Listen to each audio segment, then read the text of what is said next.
Y el último punto, un proceso insalvable es esto, hermano. Yo le he llamado un proceso insalvable, de la humillación a la exaltación. No puedes ir a la exaltación sin humillación. Segunda de Corintios 11:6. Y pienso que en nada he sido inferior a aquellos grandes apóstoles. Pues aunque sea tosco en la palabra, escucha esto por favor. Pues aunque sea tosco en la palabra, no lo soy en el conocimiento. En todo y por todo lo hemos demostrado. Impresionante. Se humilla primero. Soy tosco en la palabra. Pero ¿quién era el apóstol Pablo, hermano? No andaba diciendo, recitando versículos que da miedo, pero sin vivirlo. No.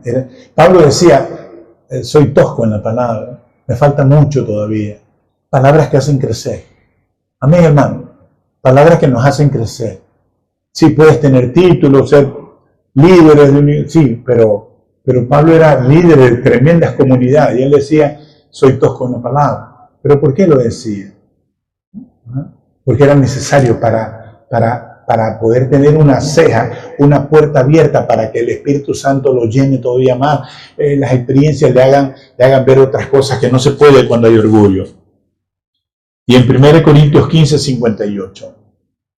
Toda una exposición de este capítulo, hermano, fantástica, maravillosa. ¿No? Cómo él pudo interpretar. Dice que el apóstol Pablo es el máximo intérprete del Evangelio de Jesucristo, a nivel de teología, y a nivel de vida, ¿no? Y cómo él expresa tantas cosas aquí sobre el primer hombre, el Adán, alma viviente, el posterior Adán, espíritu vivificante, etcétera, etcétera. Pero ¿cuál es su recomendación? 1 Corintios 15:58. Así que, hermanos míos amados, estad firmes y constantes, creciendo en la obra del Señor siempre. Siempre. No por alguna cosa te quede. Ya vimos lo de Marco. No, siguió. Ya vimos lo de Pedro y Pablo, que el uno comía con un grupo, el otro, y Pablo lo reprendió, Pedro recibió, lo hizo público porque era público. Tenía que la enseñanza pública es pública. Cuando es algo público hay que hacerlo público. En 2 Corintios 12,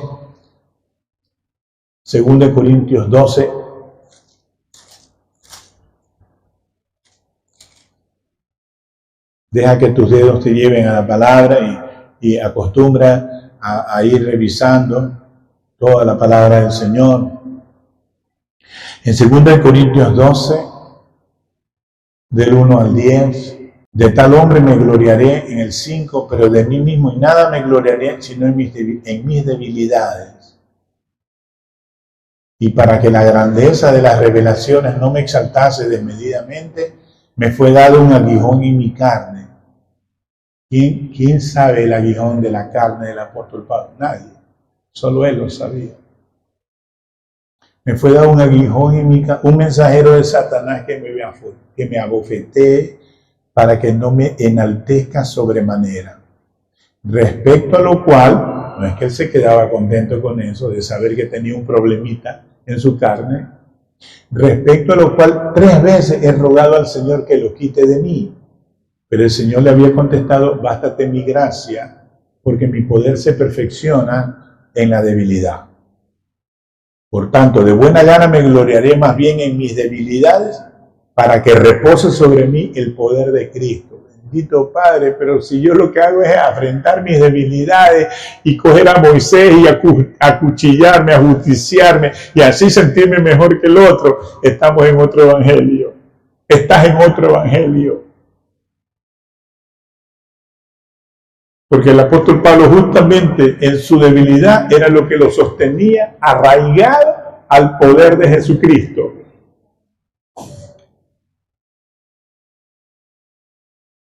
Por eso es importantísimo, quiero ser un cristiano, quiero tener un carácter, voy a buscar todas mis experiencias, ¿no?, de identidad. En el momento en que nací, el momento que recibí, jamás se olvidó la mujer samaritana de aquel hombre del pozo, O la mujer de los perrillos, cuando le dijo el Señor, no te voy a atender, y ella le dijo, hey, los perritos tienen derecho a comer de las mías. Jamás la mujer de los perrillos se va a olvidar. Jamás la mujer del pozo en Samaria se va a olvidar. No te puedes olvidar. ¿Quién eres tú? ¿De dónde viniste? Para luego exaltar eso. Esos son tus argumentos para la presentación de un evangelio. Tú eres la carta presencial del Señor, tú eres la carta expedida con la sangre de Cristo para que sea efectivo en los demás. Pero si la carta está cerrada y no se abre, y son como los 7 sellos y nadie te quiere abrir, no puede crecer las cosas del Señor en ti.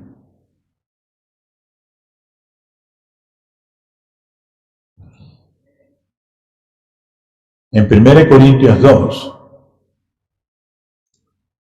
1 Corintios 2,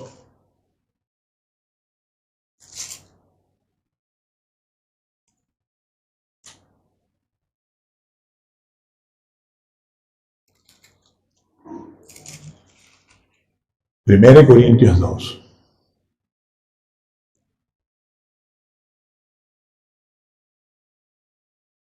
Primero es la humillación, luego es la exaltación.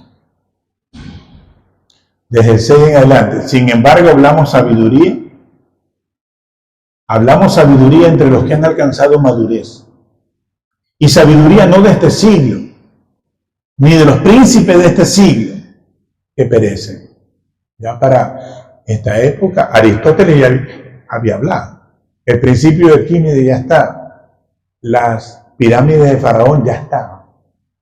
La filosofía de los estoicos ya estaba.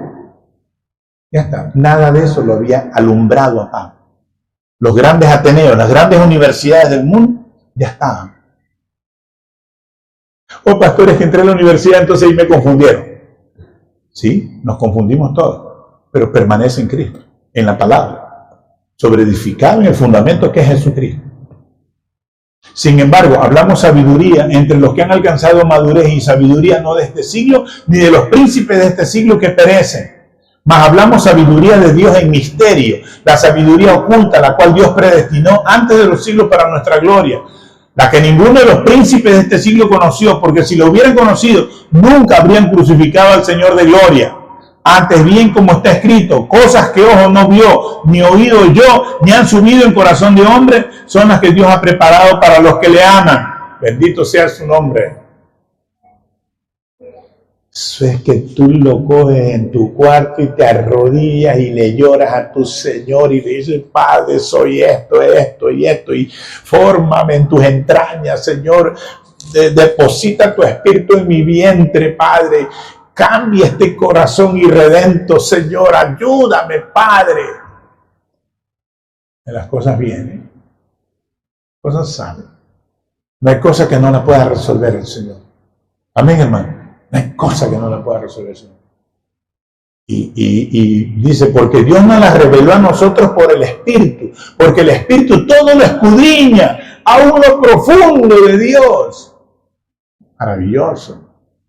Porque ¿quién de los hombres sabe las cosas del hombre, sino el Espíritu del hombre que está en él? Así tampoco nadie conoce las cosas de Dios, sino el Espíritu de Dios. Y nosotros no hemos recibido el espíritu del mundo, sino el espíritu que proviene de Dios, para que sepamos lo que Dios nos ha concedido. Lo cual también hablamos no con palabras enseñadas por sabiduría humana, sino con las que enseña el Espíritu, acomodando lo espiritual, escuche esto, lo espiritual a lo espiritual. Entonces, insalvable que nosotros obviemos y que querramos ser exaltados. Estos hombres ni siquiera sabían a dónde iban a llegar, ¿no? Ni siquiera sabían a dónde iban a morir, ¿no? Andaban siguiendo al Señor en misiones, en evangelismos, etcétera, compartiendo con ciudades, compartiendo con comunidades, con los unos, con los otros, etcétera. Y allí el Señor se les iba revelando y confirmando su ministerio. Pero si te quedas estático, si estás sin arriesgarte, sin decir, sin confesar, entonces eso paraliza las cosas que tiene Dios preparado para ti. ¿Quién te forma? Sabemos que el Espíritu Santo, el Señor lo dejó.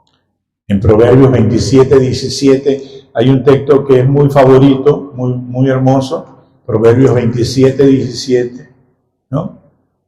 ¿Qué dice Proverbios 27, 17? Hierro con hierro se aguza, se saca filo. No importa, hermano. A veces mi esposa me saca filo. Y yo le saco filo a ella. Bueno, Pedro y Pablo discutieron por una cuestión, ¿no? Los judíos, los gentiles, sí. Pablo y Bernabé, no lo llevo a Marcos, llévalo tú a tu sobrino. Está bien, no hay problema. Hierro con hierro, ¿no? Se aguza. Y si tú no tienes a nadie, si tu círculo, escuchen esto por favor, si tu círculo es tu papá y tu mamá, ¿qué vas a hacer? Si no tienes amigos, ¿qué vas a hacer? ¿A dónde llevarás el evangelio? ¿Qué vas a hacer? Tendrás que clamar al Señor, que rompa algo de ti, un miedo, un temor, una angustia o algo. Alguien te dijo que no eras tan bonito. El apóstol Pablo tenía escamas en los ojos, hermano. No era nada agradable. Probablemente si entrara el apóstol Pablo a la iglesia actual, la gente diría, uy, Dios mío, ese pastor con unos ojos así como parece ojito de pescado. Eso le quedó en base a lo que él decía que veía. No veía nada. Hasta que conoció el camino de Damasco del Señor. Ahí vio la verdad. Y si se hubiera quedado el apóstol Pablo, que soy feíto, que tengo unos ojos así, ¿cómo me voy a presentar en público? No, con esos ojos así. No hubiera nunca predicado el evangelio. Pero su defecto fue su mayor gloria.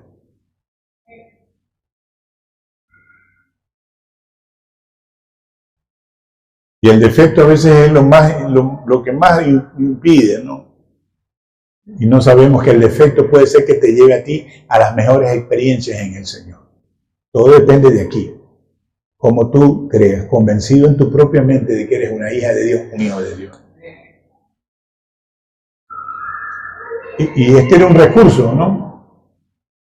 En 2 Timoteo 2:2 dice el apóstol Pablo ya en sus grandezas, ¿no? En las grandezas de las recomendaciones, ¿no? De todo lo que él había hecho en la iglesia. Él tenía derecho a decir esas cosas. Él había fundado iglesias, había organizado grupos, había padecido en Cristo. Entonces él tenía derecho a decir estas palabras. En 2 Timoteo 2:2 está el modelo discipular más grande que existe. Lo que has oído de mí, decía el apóstol Pablo, lo que has oído de mí ante muchos testigos, esto encarga a hombres fieles que sean idóneos para enseñar también a otros. La gente te va a seguir a ti. ¿Alguien te sigue? Que tú predicas el evangelio, ganas gente y ganas comunidades. Esa es la prueba del discipulado. Lleve fruto y más fruto. ¿De dónde crees que sacó el apóstol Pedro el cuchillito para cortarle la oreja a Malco, el soldado del templo, en la noche más nefasta de Jesús, la noche del huerto de Getsemaní, en que Judas entregó a Jesús? Dicen que los apóstoles, antes de ya tener formado el Cristo verdadero, por medio del Espíritu Santo, por medio de una redención completa y de trabajo, sacó del cinturón, y le cortó la oreja a Marco. Pedro le cortó la oreja al soldado del templo para evitar que se lo lleven a Jesús. Andaban con cuchillo.